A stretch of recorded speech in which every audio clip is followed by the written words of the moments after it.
The ransom letters threatened to kill her. That is a detail that has been sitting inside this investigation since the very beginning, and until now, nobody outside of law enforcement and the Guthrie family knew it.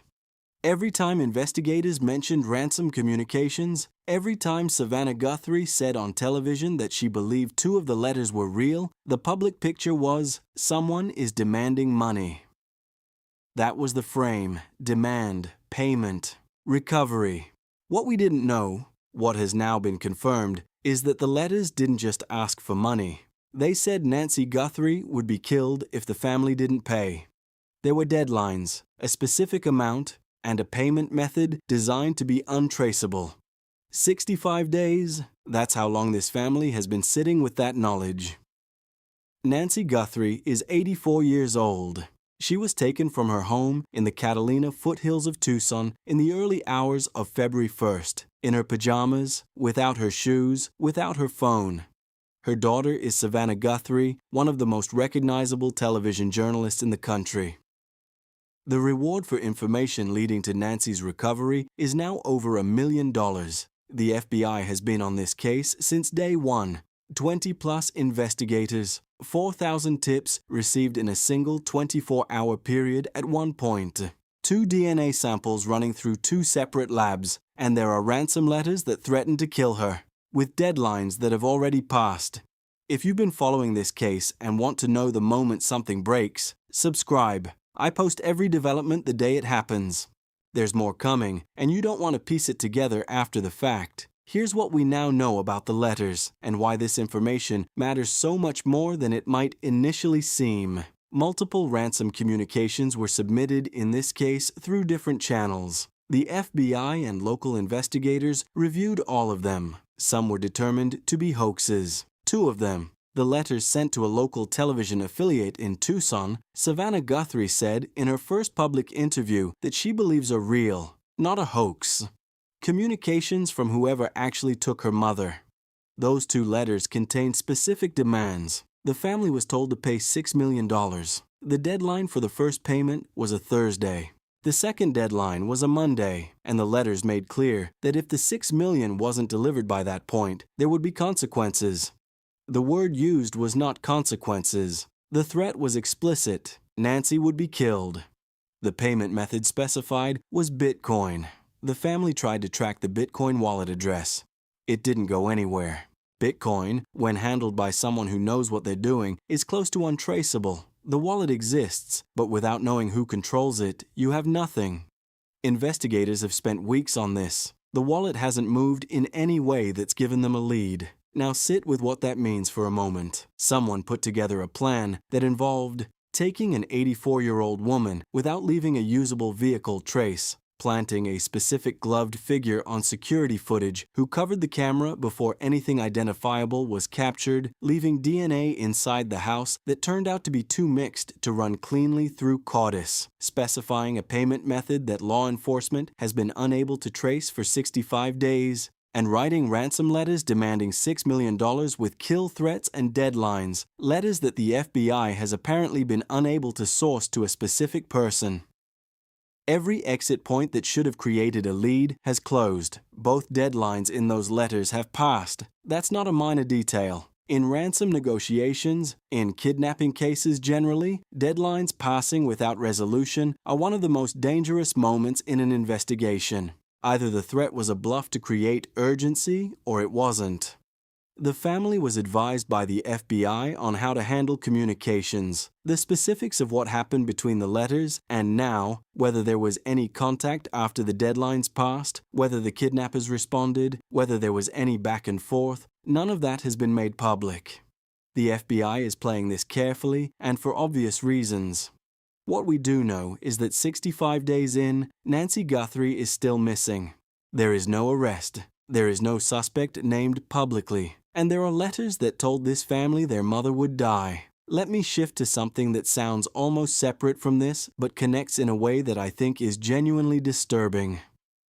A few weeks into the investigation, a man in California named Derek Collier was arrested. The arrest made news because it was initially framed around the Nancy Guthrie case. He had sent text messages to members of the Guthrie family, specifically to Annie and Tommy Guthrie, Nancy's adult children.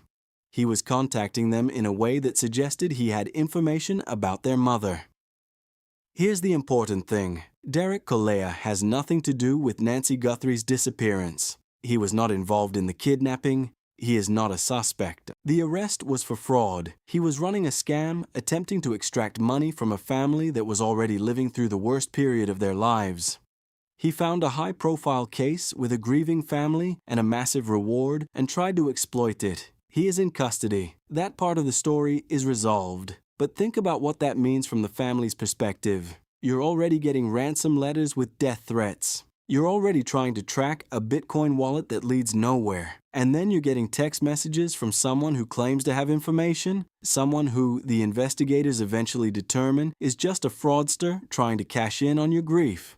Every lead that looks like it might be real turns out to be another door that doesn't open. And then there's TMZ. This is the part of this story that I keep coming back to, and I want to be careful about how I present it, because there are a lot of ways to read it, and I don't want to overstate what we actually know. Starting in February 11th, according to what's been reported, someone began emailing TMZ about the Nancy Guthrie case, not once, half a dozen times or more. The same person, the same Bitcoin address included in each message. The emails claimed to be from someone who has direct knowledge of this case, someone who, according to their own account, saw Nancy Guthrie alive in the Sonora region of Mexico. Past tense, saw her. And then the more recent emails shifted. The informant is now claiming that Nancy is dead. Harvey Levin at TMZ made a specific interpretive point about the language in these emails that I think is worth examining carefully. In early communications, the informant used the phrase, "time is of the essence." Standard urgency language in situations where someone is claiming to have actionable information. In the more recent messages, that language changed. "Time is of the essence" became "time is no longer of the essence." Harvey Levin read that shift as a signal that in the informant's account, Nancy died sometime around Tuesday or Wednesday if the timing of that language change tracks with the date of death being implied. Now, I want to be direct about what we don't know here, because there's a real risk of reading too much into any of this. We don't know who this person is. They have a criminal record, according to what's been reported, which could mean there's someone embedded in a criminal network who genuinely witnessed something, or it could mean they're another Derek Collier, another person trying to extract money from a tragedy. They've asked for payment, not $6 million, not even close to the $1 million reward that's publicly available. They want one Bitcoin split into two payments, half now, half when someone is arrested. At current exchange rates, that's somewhere around $70,000, a fraction of the public reward, which is either a sign that the number is calibrated to seem reasonable or a sign that this person isn't sophisticated enough to understand the value of what they're claiming to have. The FBI has been aware of these emails. They spent hours, reportedly multiple hours, at TMZ's servers trying to trace the origin of the messages. They couldn't. Let me pause on that for a second. The FBI has significant technical capability to trace digital communications. The fact that they spent hours at the physical servers where these emails landed and still couldn't identify the sender tells you something about how careful this person has been. They're not someone who fired off a tip from their personal Gmail account. Whoever is sending these emails has taken steps to stay untraceable. Whether that's because they have genuine information and are afraid of retaliation, which the informant has specifically said they're worried about what happens to them if they come forward, or whether it's because they're running a scam and don't want to be caught, the technical picture looks the same from the outside. If you're following this case and you want this channel to keep covering every development as it comes out, hit that subscribe. I'm not going anywhere on this one. So let's look at the theories, because there are really three ways to read where this investigation stands right now. The first is that the ransom letters are genuine, the kidnappers are still operational, and the deadlines in those letters were pressure tactics rather than genuine ultimatums.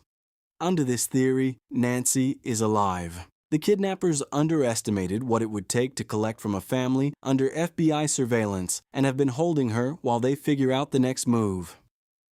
The Bitcoin wallet sits empty because nobody has found a safe way to pay into it without being tracked on the other end. The TMZ informant is someone peripheral, someone who heard something or saw something and is now trying to monetize that information but doesn't actually know the full picture. In this scenario, the investigation is a standoff. The kidnappers are patient, the FBI is patient, and Nancy is somewhere, 65 days in, waiting. The second theory is darker and harder to sit with. The deadline's passed. Whatever the kidnappers said they would do if the family didn't pay, they meant it. The TMZ informant's language shift, time is no longer of the essence, reflects something real. Maybe the informant is connected to the people who took Nancy. Maybe they saw something in Sonora. Maybe the one Bitcoin ask is their way of monetizing information they can't go to law enforcement with directly because of their own criminal exposure.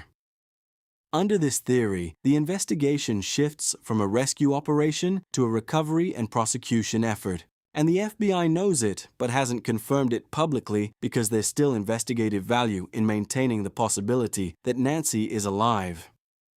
The third theory is that almost nothing we've heard from the informant is real. The ransom letters are genuine. The FBI believes 2 of them are authentic communications from actual kidnappers, but the TMZ informant is completely separate, someone who absorbed the public details of the case, constructed a plausible-sounding narrative around a trip to Sonora, and is now fishing for $70,000 from a family that would pay almost anything for real information. The criminal record, the refusal to give a name, the fear of retaliation framing, all of it could be someone who has read every article about this case and assembled a character convincing enough to get a payout. The FBI's failure to trace those emails doesn't resolve this, unfortunately. A sophisticated scammer would also take steps to stay untraceable. What I keep coming back to is the Bitcoin amount. 1 Bitcoin, half now, half on arrest. Roughly $70,000 total. There is a $1 million reward publicly posted by the Guthrie family. $100,000 from the FBI, another $100,000 from an anonymous donor. That's $1.2 million available through completely legitimate, law enforcement sanctioned channels with no risk of criminal exposure for anyone who comes forward with real information. If this person has genuine knowledge of where Nancy Guthrie is, or was, the reward is 17 times larger than what they're asking TMZ to pay them in Bitcoin. That math doesn't quite add up unless the informant is someone who can't go to law enforcement for their own reasons. Someone with a criminal record who has already said they're afraid of what happens to them if they surface. Someone who knows they're on the wrong side of the law in a way that makes the reward functionally unavailable to them. Which is either the profile of someone genuinely trapped with information they can't safely use, or someone who has constructed that profile specifically to explain away why they can't go through official channels. I don't know which it is. I don't think anyone outside of the FBI knows right now. Here's what I do know. Nancy Guthrie has been missing for 65 days. The ransom letters threatened her life. The deadlines have passed. The DNA is in 2 labs and may or may not be workable. The Bitcoin wallet is sitting there. The gloves found 2 miles from her home belong to a restaurant worker with no connection to the case. The FBI spent hours trying to trace emails and came up empty. A man in California got arrested for scamming the family. And somewhere out there, someone is emailing TMZ half a dozen times from an untraceable address, asking for $70,000, claiming they know what happened to her. 65 days. No suspect named, no arrest made. No answer for the family. There is a comment I want to leave you with. Not a conclusion, but a question, and I genuinely want to hear your thinking on this because this community has been sharper on this case than most of the coverage I've seen. The informant, who has been emailing TMZ, made a specific choice. They went to a celebrity news outlet. Not the FBI tip line, not local law enforcement, not Savannah Guthrie's team directly, TMZ. They picked a media organization that would amplify the story without being able to compel them to cooperate with an investigation, and they picked it early, starting February 11th, 10 days into the disappearance. If you had real information about a kidnapping and you were afraid of retaliation and you had a criminal record, is TMZ the channel you'd choose? Or does that choice tell you something about what this person actually is? Leave your answer in the comments. I read every single one on this case. If you haven't subscribed and you've been following this, do it now. This is not the last update. Whatever comes next in this investigation, I'll be covering it the day it breaks. $1 million on the table, ransom letters with kill threats, Bitcoin that leads nowhere, a mystery informant the FBI can't find, 65 days. Nancy Guthrie's family is still waiting.